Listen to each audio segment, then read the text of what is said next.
Where did that come from? This is the weirdest show. This is the weirdest show. Good morning. Welcome to Creative Coffee, where I drink a lot of coffee and I try to wake up and I just say hello to anybody that happens to stop by and I try to say something profound, and that's how it goes here. So it is Saturday morning and we are somewhere parked up against August, and I am literally packing my van after I finished this morning and getting on the road and heading back west again. So I have to get back out there. So this is the third trip out. It's actually now, I would say that right now is sort of like the flip. All right. To me, this is the halfway point. This is at the 2.5 mark. I'm planning 5 trips out. Anything that I cannot get out to Colorado in that 5th trip isn't coming. You know, that's it. That's the limit I've given to myself, is 5 vans out, and that's it. That's all I'm bringing with me, and everything else needs to be purged. This is like, I'm treating this trip, this trip, it's always a trip. I'm treating this move as if like it's a clean slate, clean beginning. And I'm being very particular about what I'm bringing out to Colorado with me and what's going to sort of come with me in this sort of transition. The last thing I wanted to do on my way, like move to Colorado, is just bring all of my stuff, dump it in a new place, and then go through everything. And then I got to figure out how to get rid of stuff. And then usually you end up keeping everything. So like this is like a big sort of surgical cut in my life, where anything that doesn't make it in 5 van trips out isn't coming. So all of my heavy stuff went out on the last trip. All of like the really, really important stuff went out on the first trip. On this 3rd trip out, I'm taking all of my artwork. So everything that's left of my studio, all of my paintings. The problem is the big paintings. I don't create artwork that I can't move in my van, but I've got one piece that makes things a little bit difficult, and it's a big 8-foot by 5-foot piece, and it's got to kind of go in at an angle, so it's going to make things a little bit interesting. But since I'm kind of just moving the artwork, mostly we're focusing on that, I should be able to make it all work. It's basically going to be all of the paintings that are left are going out on this trip, and all of the small little tiny furniture, like all of the corner tables, are coming out with me. So anyhow, I'm sure that is absolutely positively interesting. But if you're out there, chime in, let me know who is there. This is just something that I do on the weekends. I started Creative Coffee. Well, it basically just started as something in December. I think Creative Coffee name ultimately came in January. And so I've been trying to do this every weekend, and it's sort of a practice. You know, as an artist, like, it's a practice. We practice a lot of things. We practice to get better at things. You know, we're constantly trying to evolve as, you know, as an artist, and also as an artist, as a communicator, and being able to, you know, through our artwork, we are telling a story, we are talking, we are processing, we are doing something, and there is an audience on the other side of that canvas, whether we want to admit it or not, and in that audience is basically, we're trying to communicate without words to an audience and as vague as possible. You know, it doesn't necessarily need to be like a Shakespearean play, but it's basically being an artist is a form of communication. And like for me with my artwork, I am mostly trying to understand things, and I'm trying to understand difficult things that I can't process with words like the Big Bang and relativity and quantum mechanics and, spiritual things like Buddhism and Christianity and, all of the different faiths and, all of the different sort of forms of creativity that exist, but then also trying to process war and politics and, just this state of being, mostly the pain. That's why it's called painting. The ting is the processing of the pain. So, so basically, I'm painting my experiences, and I'm painting the experiences that I have that exist beyond the ability to communicate in words. And the hope is that there will be people that see the paintings that are experiencing the same thing, and then through the painting, we can talk about that thing. So each painting has a specific story that follows a certain thing that is trying to be understood. So, and that's basically everything that I do. I mean, everything I do is just me trying to understand why am I on this big ball of fire, going around this other big ball of fire, with other big balls of fire going around a big hole in the fabric of space and time. And then I can just go upwards from there all the way up to the different clusters and great attractor, and I am just showing off at this point, so I'll shut up. So, but like I said, and the birds keep coming in and out. The birds and the sounds that you hear in the background are completely 100%. Well, they're not fake. It's a recording. So I like to have at least something in the background, and I learned that just having animal sounds is a lot better. It's not as distracting, and it doesn't really trigger copyright bots that will tag you if you use somebody's music. And so I need to just make my own music. Actually, what I need to do is make agreements with people that do make music that allows me to play them on this. I don't know, is this a show? It's a show, it's a stream, it's a therapy session. But that's how it is. So, and like I said, the reason why I started this is it's a practice. Being an artist, we have an artistic practice. First and foremost, and by practice, I mean, oh no, go sit down there and practice your alphabets, which I had to do in college. The part of the practice, it's like, think in terms of a professional practice, all right? It's a law practice. It's a medical practice. It's a place where you are sharpening your skills on a constant basis. You're learning, you're developing, you're improving, you're creating, you're exploring, you're discovering, you're inventing, this space where you're doing all of these things. And in the process, you try to sell a little bit of artwork to be able to pay for yourself to keep doing that. And, I don't know any artist that doesn't have about 20 projects that they want to do over the course of their life that, like, oh, I want to do this, I want to do this, I want to do this, I want to do this. But a lot of these projects that as artists we see down the road is like, how the hell am I going to do that? I want to write a graphic novel. I don't know how to write a graphic novel. How am I going to write a graphic novel? Well, break it down. Do little bits and pieces. All right,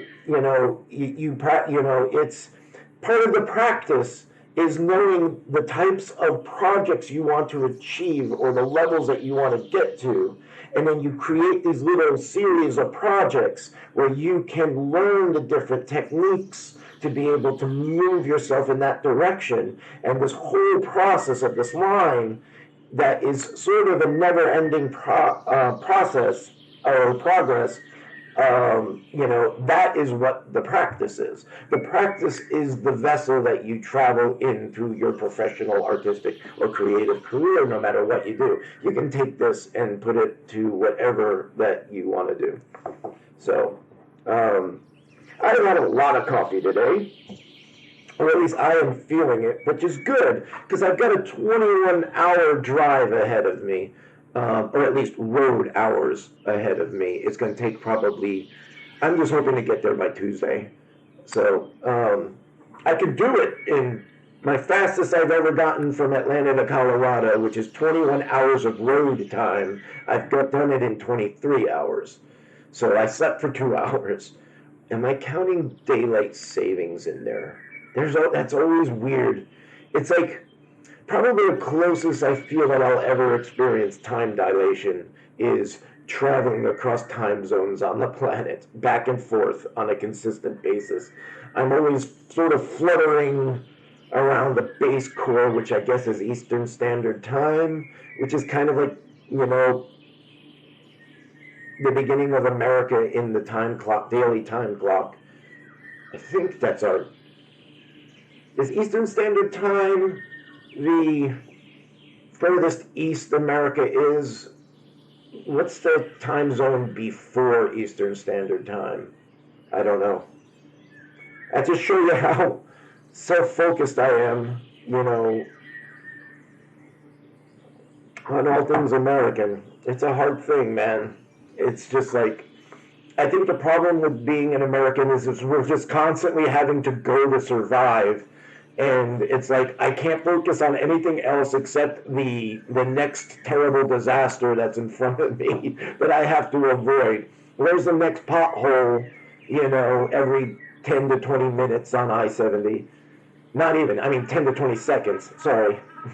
Had my time wrong on that one. What was the question? This is a good example where I talk about drinking vast amounts of coffee and just seeing what comes out, because I never start these shows with a plan. I've got an idea of how I want the ship to sail, and I'm working on adding some better ways. Practice. We were talking about practice today. Practice is one of the 5 little sort of, after 20 years of doing this, of being a professional artist for 20 years, and doing social marketing. I've been doing social marketing for 15 years now. Well, actually, I started my website, I started my first online website in 1998. So I've been doing online marketing since 1998.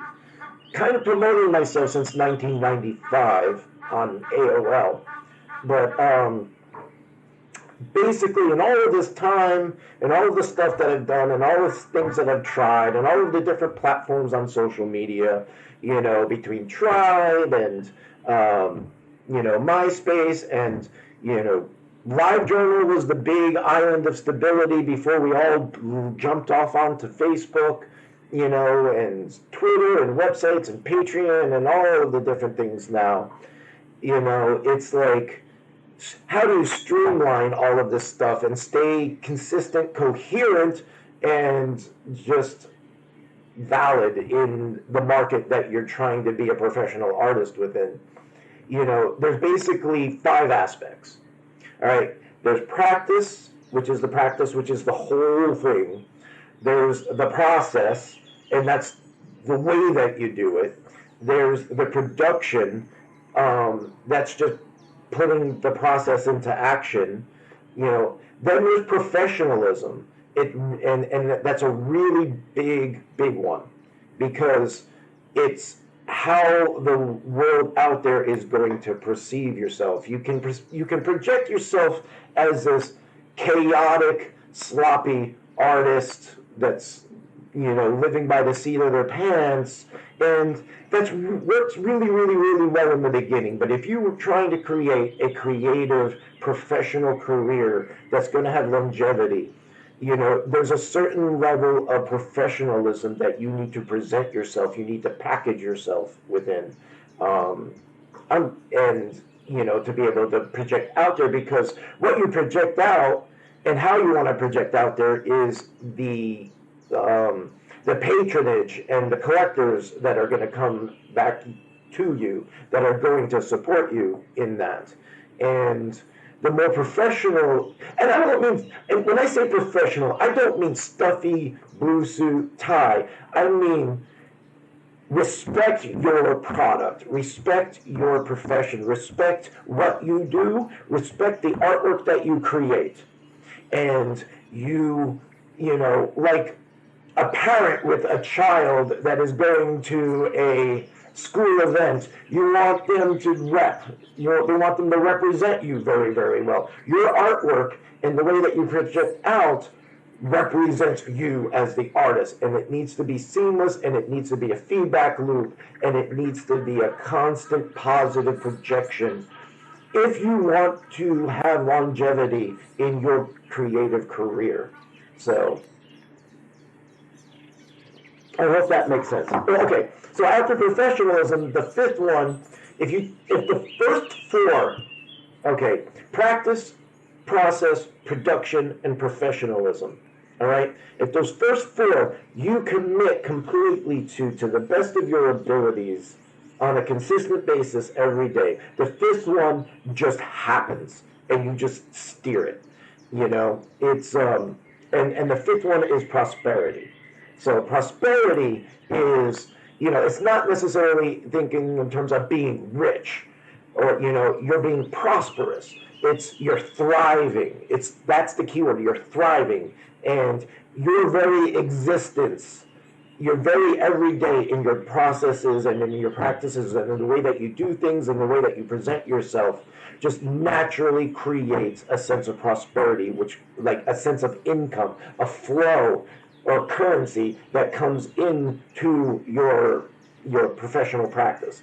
And it's a feedback loop, and it's a cycle. And the more that you refine it, and the more you simplify it, and the more that you are consistent with it, the easier that flow is going to be. And the more consistent that you're going to be with your your artistic business, especially when there is fluctuations in the market is it up or is it down? All right. At this point, there's always something that is helping steer the economy and the market forward. And it's if you have a very, very solid artistic machine business that you are using to be able to create what you do, you're going to be able to, with any sort of thing that the market gives you, you'll be able to fluctuate and be able to work with, whatever storm the economy experiences, except if there's all out war and everybody dies. I mean, then it doesn't matter anyway. So if you're trying to be a professional artist, you must take it seriously. Be a professional. There's a thing that is about being a professional.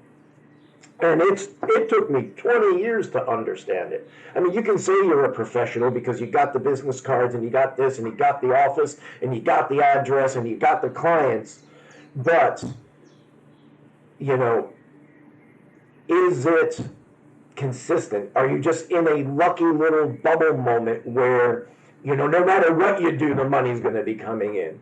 It's the really, really hard valleys that really refine your machine. And it's a machine. It's you are living, you are biological machines. When I say machine, I don't think like being cold, technical, robotic. It's, think steampunk. Think as an extension of yourself. Think about your skeleton as a machine as you're running away from a bear. It's got this fluidity to it that works, and it works well, and it takes you out of danger. That's what I'm talking about. Is like this, the superstructure of your artistic business, needs to be constantly cleaned, curated, like well maintained, like a vehicle, like your car, and I know this is all metaphor, but it's just, it makes, by being able to visualize it, because like as artists and creatives, we're all mostly visual. It's to be able to create these visual images and metaphors that allow you to keep this information that you need to be able to make spot on decisions, on the spur of the moment if you need to be able to adjust, you know. It's not all just painting pretty pictures. I mean, if you want to do it as a career, you need to treat it like a career. I mean, the naive beginnings of taking those steps from amateur artist to professional, the fake it till you make it sort of time period of growth spurts. I honestly had the naivety of 2008, 2009, of starting my Facebook page, putting my artwork up on my website, and starting to sell the prints of it. I had the naive that I was going to go viral like that, and I was going to sell millions of copies of everything, and I was going to never have to worry about anything ever again. And I mean, it's a nice fantasy to kind of inspire yourself. So there is, as a tool, it is valuable. Just you can't get lost in the fantasies of the naivety of starting out as a professional artist, especially if there is so much flow that everybody is trying out being an artist on social media now these days. It's there's going to come a time period where 90% of these people that are trying out like being professional artists on the internet right now and on social medias are going to fail. And I don't mean that as a bad thing. That's just the way that it is with everything. I mean, when I started architecture school, in the first lecture that the dean of the architecture school at Georgia Tech gave to us, and I've learned that this is pretty much in almost every single profession, is look to the person to your left, look to the person to your right. They won't be here when you graduate. And they were right. Like literally, the person that was sitting on either side of me did not graduate with me. Or even end up in that same profession or discipline. So making it as a successful artist, not a fartist, an artist, making it, we'll put that in the blooper reel, being a successful artist, I totally forgot what the hell I was going to say now. Coffee time.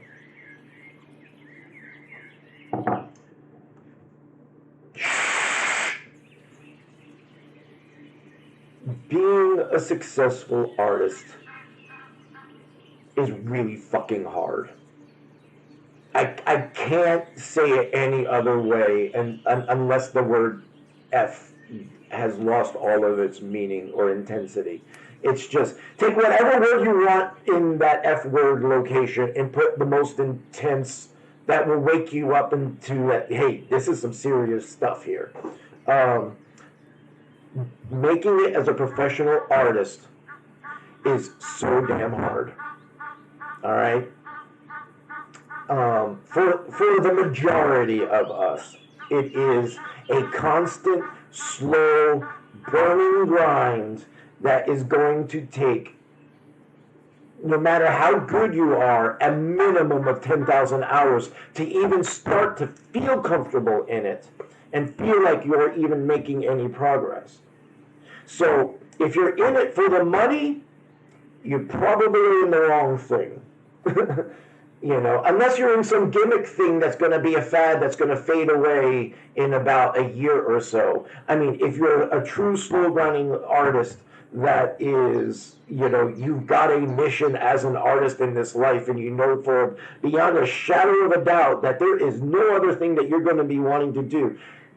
Money, Money is important, but you need to make sure that you're doing it from the heart of your soul, because if you don't have that connection to your heart in this process, it's going to be excruciatingly painful over the course of the first decade that you are a professional artist.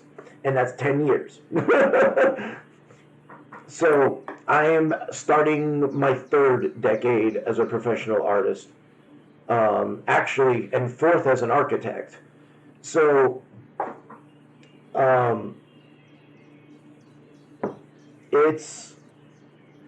it's a trial. It's a trial that you're going to go through. So any person coming out of art school right now, like, I don't hide it from them.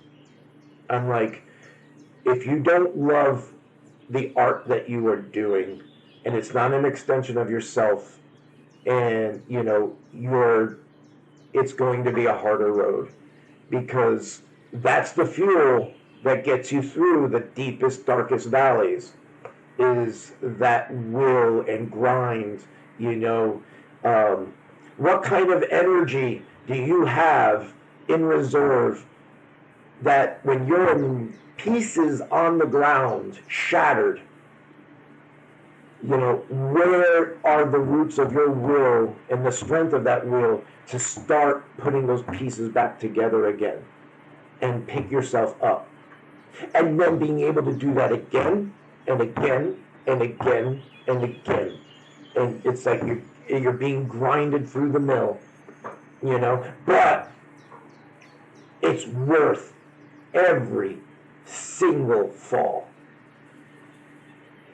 I say this from the perspective in my life where I feel like there's not, like, I have a artistic practice bubble that is moving on its own, and it's took all of that grind over 15 years to get it moving on its own.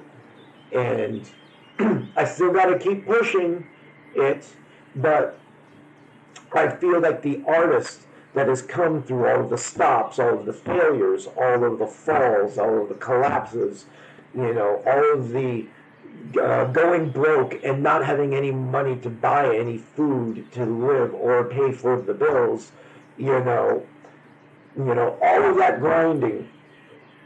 I have found myself as an artist where I am comfortable with myself as an artist, where I put it this way.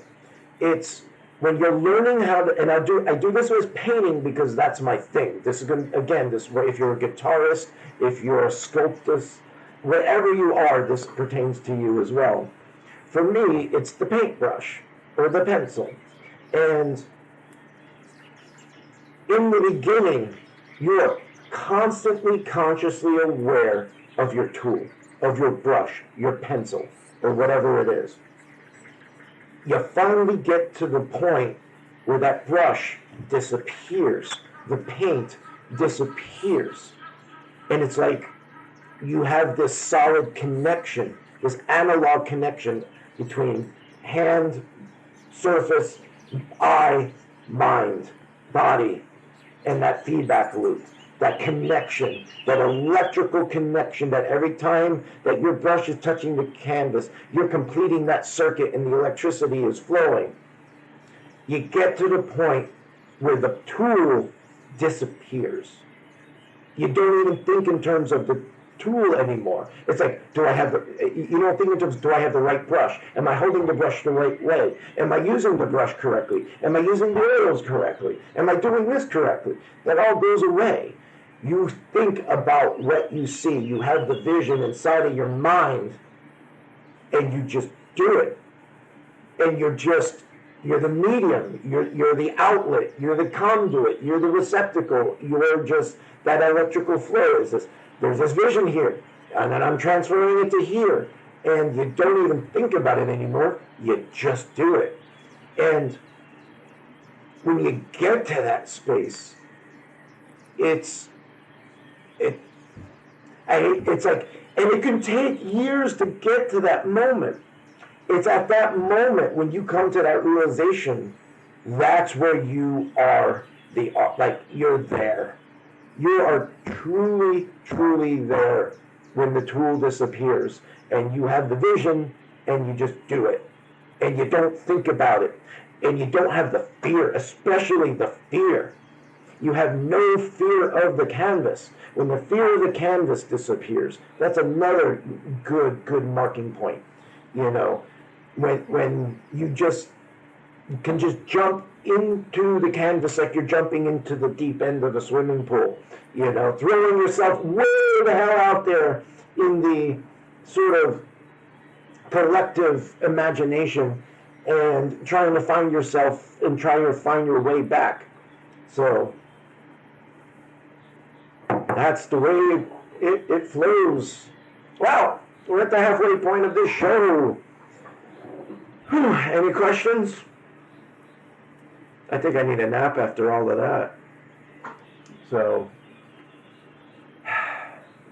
I like it. I can tell, and again, when I'm talking,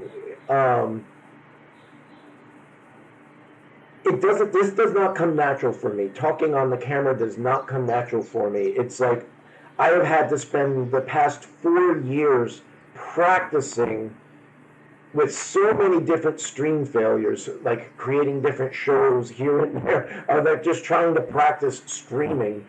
You know, it's like it did not come naturally for me. And it's still, hold on, sneeze. Excuse me. Woo! I got whiplash on that one.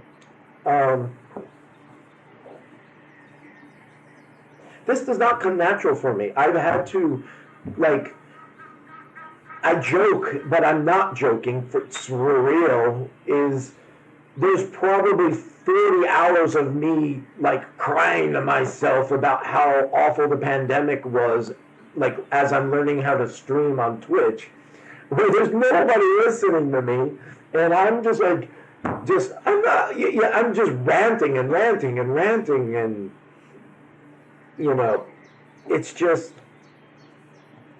painting live helped me. I'm like, you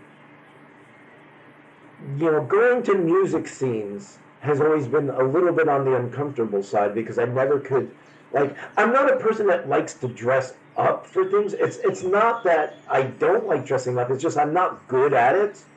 And I don't have the time to commit to it to be good at cosplaying or costuming or whatever. I might, like, ultimately, because, like, you know, again, going back to as a professional artist, I'm spending every single moment of my waking life and sleeping life trying to survive as an artist.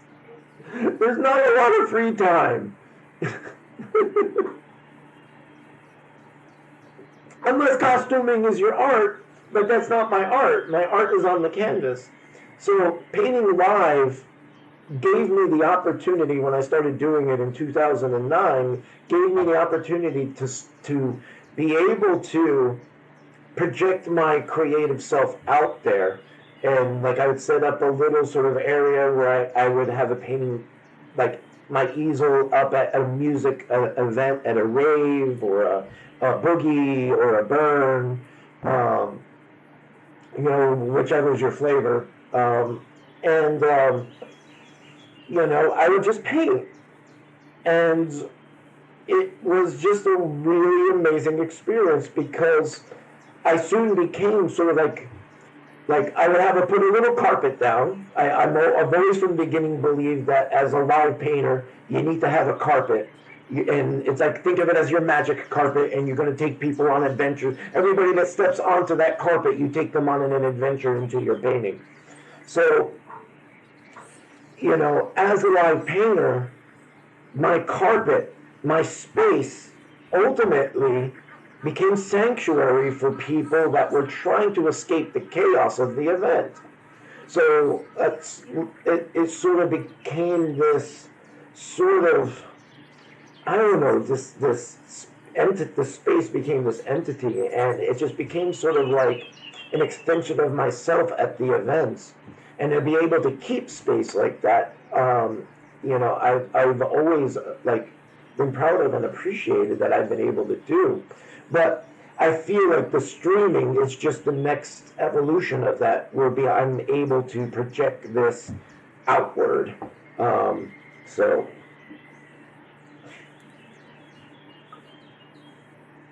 I hope the microphone's okay today. I'm traveling. I'm doing this, like, technically this is now on the road, and my home is in Colorado. But I'm oh God, I totally forgot what I was going with. That's the interesting thing that I'm having to learn how to do with the streaming thing. Is, like I said, I don't script that. I mean, it's obvious I don't script this. Because that's not me. I'm not a scripting type of person. When I feel like I'm reading off of a script, I feel like I'm not me. I'm being a AI version of myself, a programmed or moderated version of myself. And being able to talk fluently, consistently, and being able to maintain like a flow of conversation like this it takes practice. And sometimes I get lost, and I'm learning how to create little tricks for myself where I get lost in a conversation of like what I'm talking about. I don't let it become a hiccup. I just go with it, and I go wherever. And it's kind of like being in a creative flow.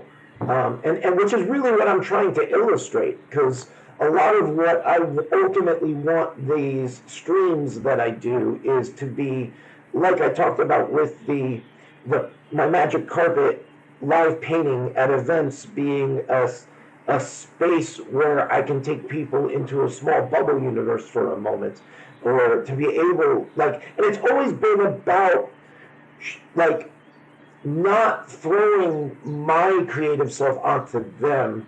I've always wanted to be a projection of inspiring somebody else to do what I do, but in their own way, and to take from it, not to be just something that they spectate towards. It's something that, like, hey, they touch it and they zoom off and do their thing with it, as a form of inspiration. So again, back to the beginning of what I was talking about with practice, everything that I do is a practice. I am practicing. This is me practicing this, and it's slowly evolving, and I'm getting better at it. And with these practices that I'm forcing myself to do sometimes, because like sometimes on a Saturday morning or a Sunday morning, I'm trying to hit at least one of these every single weekend. Yeah, that's just the microphone that I've got right now. I don't have a really good microphone, and there's nothing I can do about it until I get home to my better mic. I need to find a better microphone for when I'm traveling. Nothing I can do about that. But everything that I do is a practice. I'm practicing towards something else. And the artwork that I produce is just products of that practice. Like, this painting was me practicing this. This painting was me practicing this. This game, Arcane Arena, was me practicing this. The graphic novel is me practicing this. Someday I hope to be able to say this animated movie that I am doing is practice for this. So typically what I try to do, I know this microphone is really shitty. I try to make it work to the best of that as that I can. I'm at least recording this, and I'm at least being able to throw it through some cleanup filters where it's cleaning it up a little bit. So, the show goes. you keep going with it no matter what. Because again, practice back around. It's a feedback loop. We're coming back to the practice part of this. Is the important thing is the microphone sucks today, but I feel like I'm I don't want to say I'm on fire. I don't feel like I'm on fire, but I feel like I'm connected to a creative, communicative flow of talking about things. Sometimes I start these things and I don't know what to talk about and I get stuck. And, I've had to get out of my mind. It's okay if nobody's watching this right now. I'm recording it. That's the audience. The audience is who watches the video. And that took some practice getting into that mentality that I don't need to worry. Or if I'm recording it, don't worry if I lose the signal. Like a few weeks ago, I was having issues with this where kept losing the signal, so I kept getting frustrated and I kept starting again. And then finally the next day, I just went in with the expectation that, okay, you know what? I'm just going to keep losing signal because, I'm still doing this, but I'm using my phone as a way of streaming, which is not ideal because the signal's going to flutter. But I went in with the intention of, okay, you know what? It's all about the recording. If I lose the signal, just keep going. And it's like these little tiny things that we learn with the consistent of going again and again and again, and not letting the little tiny things get us frustrated and pissed off, and I end up breaking a window, which luckily I haven't done in a long time. I feel like I'm a lot better now. But that's the thing. It's like, this kind of, you can take this into your life. Don't look at life as a final performance that needs to be perfect, where you're going to be judged and you're living by what the critics are going to say. You live like every single moment is a practice of, I'm learning this, I'm trying to do this, but in the meantime, I still am creating beautiful things.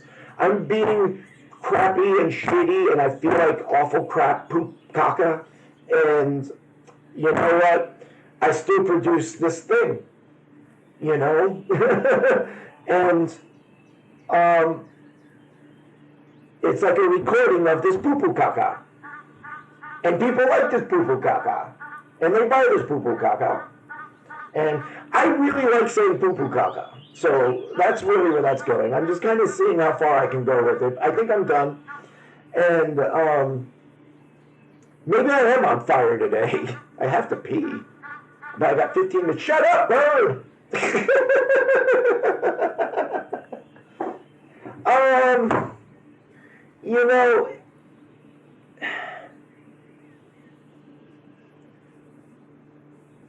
What I've learned with a lot of critics is ultimately in time, they get the courage to jump in the arena and then they grow from there.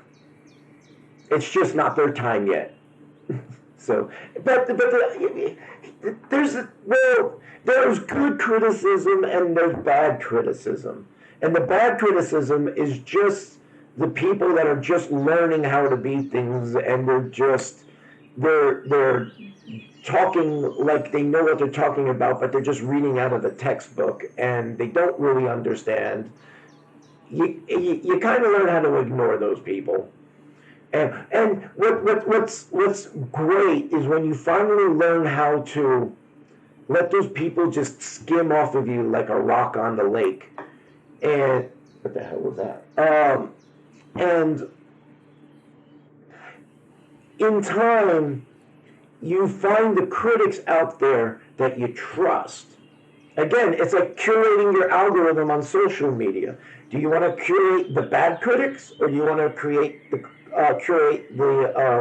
critics that are going to help you?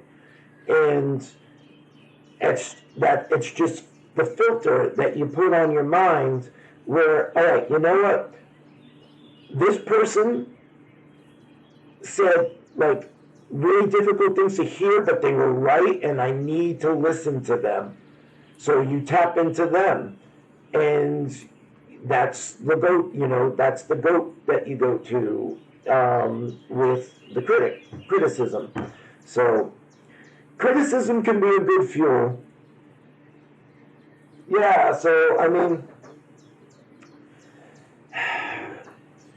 and again, it's got to be not about what you think that it's not about you trying to feel like you're making the critic's life better. It's not about the critic. It's about you. How do you feel about what you just did? And typically, there's nothing that, if you're really into doing what you're doing creatively, professionally, and you're married to that, and you're 10 years into it, the critics don't matter, because you yourself are going to be harsher on yourself than anything any critic out there is going to tell you. So, I am my own worst critic. So there's nothing that anybody that can say to me that I haven't already butchered myself over. Why? If there's something that bothers you with it, and I don't mean like it makes you want to throw up. I mean, if there's something that stimulates a debate or a discussion, there's nothing wrong with that. I am not the best artist. I mean, there are hundreds of artists out there that I can point to that I feel are way better than I am in technique and abilities. I just decided really, really early on in my painting career that I'm just going to be raw, because it's not about the technique of what I am creating. So I don't listen to necessarily the criticism along that. Like, for me, it's about, can I capture this thing that I'm having inside of my head to the best of my abilities? And sometimes my rawness in my painting style and technique is part of the language of illustrating the rawness of what I'm experiencing inside of my emotions and my mind. I mean, I'll be honest with you. I know I make it look pretty, but the idea of doing this graphic novel based on Vietnam scares the shit out of me. Not only in technique and ability, but in the communication level of being able to communicate in a way that is going to honor the soldiers and respect the soldiers and not ruffle the feathers, but being able to get into really, really deep, dark, difficult subjects. And it scares the shit out of me. And not only that, because I've never done a graphic novel. I'm doing it pretty much mostly all going to be doing it all myself. Like, Arcane Arena gave me the chops that I knew that I would be able to do it, but I have this vision of what I want it to be and how I want it to come across, and the juxtaposition of the darkness and just the ugliness of war juxtaposed against the beauty of the Vietnamese landscape and culture, and just these two sides that were forced against each other, that we're finding out now can be friends. We just want the same things in life.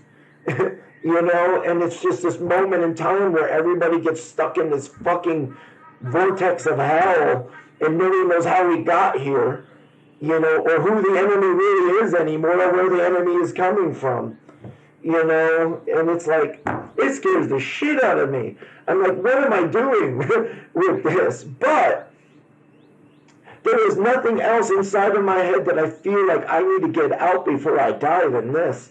It's like, I gotta get this out, because it's been inside my head for 20 fucking years.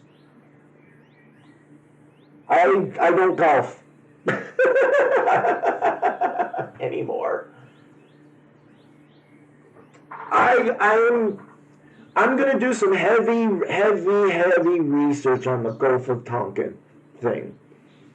You know, I don't want to like, and that's the thing is, I want to like one of the little threads that I want to portray in the background of all of this is, like,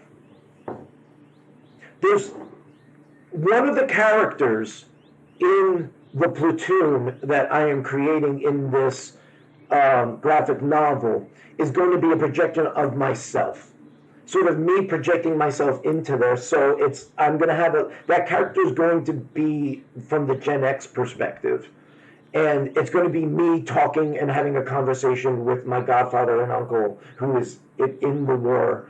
And you know, part of it is that character is going to be the one that's going to portray some of the post perspective views that we have now 40 years after the fact, you know, and, you know, portraying like one thing that is never, ever going to not be in a human community is somebody that doesn't believe in conspiracy theories. So this character is going to be the conspiracy theorist in the platoon, and he's the one that's going to cast doubt on about the things like the Gulf of Tonkin, you know, and they're going to be the one, you know, that's going to get beaten up for certain things that they're going to say out of ignorance. So, man, I really hope I can fucking do it, because like the dialogue that I have for this in my mind and the scenes and just the visuals that I've got up here of this story that just keeps playing over, and it's like this fog inside of my head right now where I see the whole story. The whole story is laid out. It's outlined. It's the superstructure of it is there. The skeleton of it is there. But I only see little tiny Polaroid shots that are foggy, that are coming into view in these storylines, and they're slowly coming into focus. And now that I'm starting to practice more, this is my practice journal. This is the journal that I'm doing. These are the only things that I'm going to be illustrating or showing in social media of what I'm working on. So, you know, not like, and most of this is just studies that I'm doing that aren't really, there might be maybe 10% of this that ultimately makes it into the graphic novel. But I'm not going to show it to anybody. I'm not really telling the story anymore because I don't want to give the ending away to like, I've given enough of the ending away to people where like they've been positive criticism back at me where they're like, whatever you do, figure out how to write this. Like everybody that I've told the story to has been, you need to write this. So, but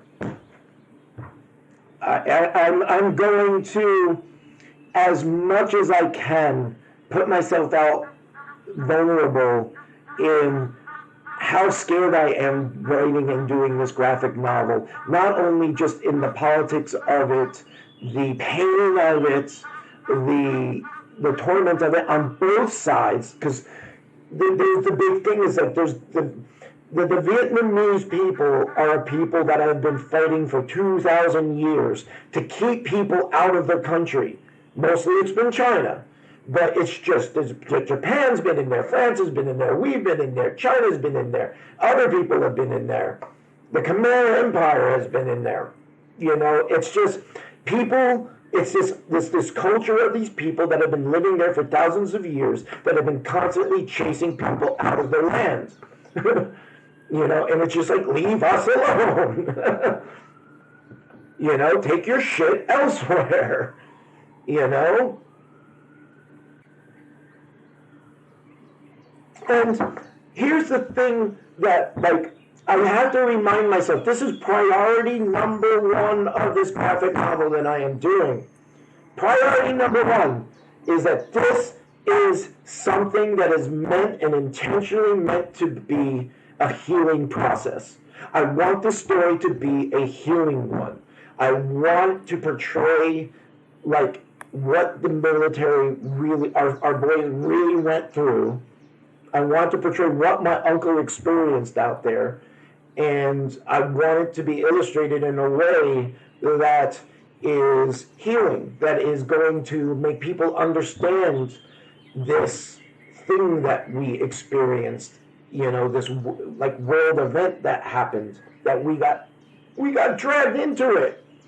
We got something, we were not supposed to be in there. France left, and we got sucked into the vacuum, and we weren't supposed to do that. And it was, and I'm ignorant. I don't know. So, like, I'm being very vulnerable with myself out there. Luckily, I have my uncle's blessing. I just went down to Florida and had a long discussion with him about this and what I'm trying to do with this. And I wanted to make sure I got his blessing and his approval. And I told him the intentions of what I'm trying to do with this. And he's going to be, like, I will ultimately put because this is his story. This is, like, his journal that I am doing. So he's going to be the author. Like, it's me and my uncle, who is also my godfather, and he's, like, I have this connection with him that, he's going to, I'm going to be running every single thing on this by him, through him, and getting his blessing on it, because I'm trying to understand. I was born, I think I was either born or I was at least gestating while he was over there. I might have been born, like, right as he was coming back. I got to find out that, but, like, this is kind of like the time period, like my generation, our generation was born, and I'm trying to understand about that, like, this time period that I came into this world, and what my uncle experienced, and just trying to, like, take the lessons from it. Yeah, 71. I think he was there in 69 into 70, I believe. And I think, yeah, so.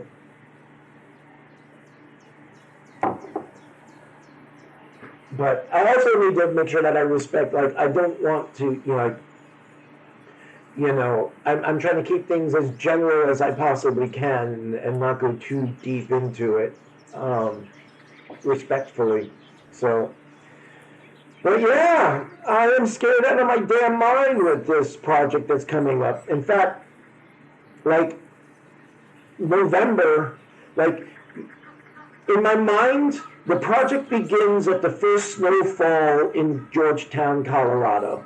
The weekend of the first snowfall in Georgetown, Colorado is going to be when this project starts. And I'm trying to, and like, everything that I'm doing right now is to be ready. I'm doing a bunch of research.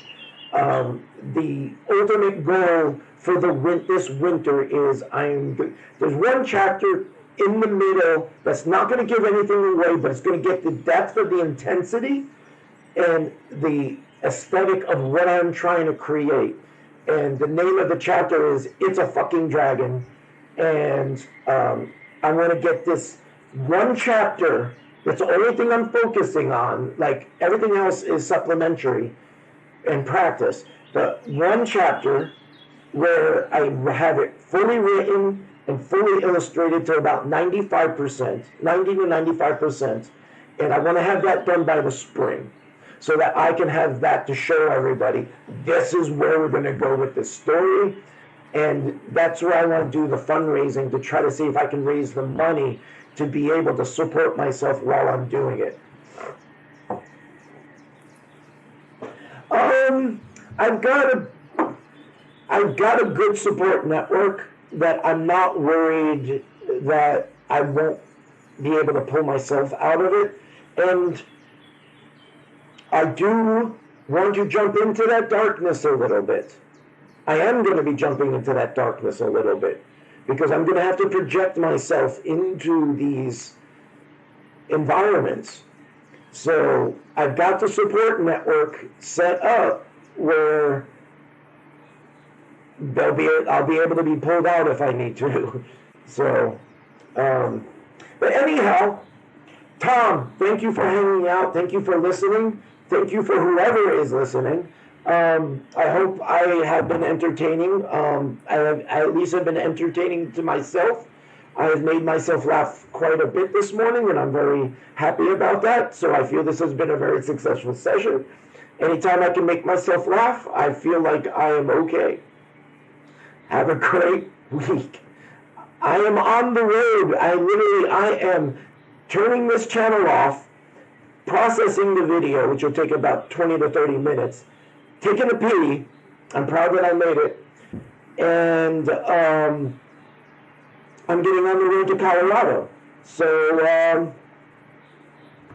have a great one.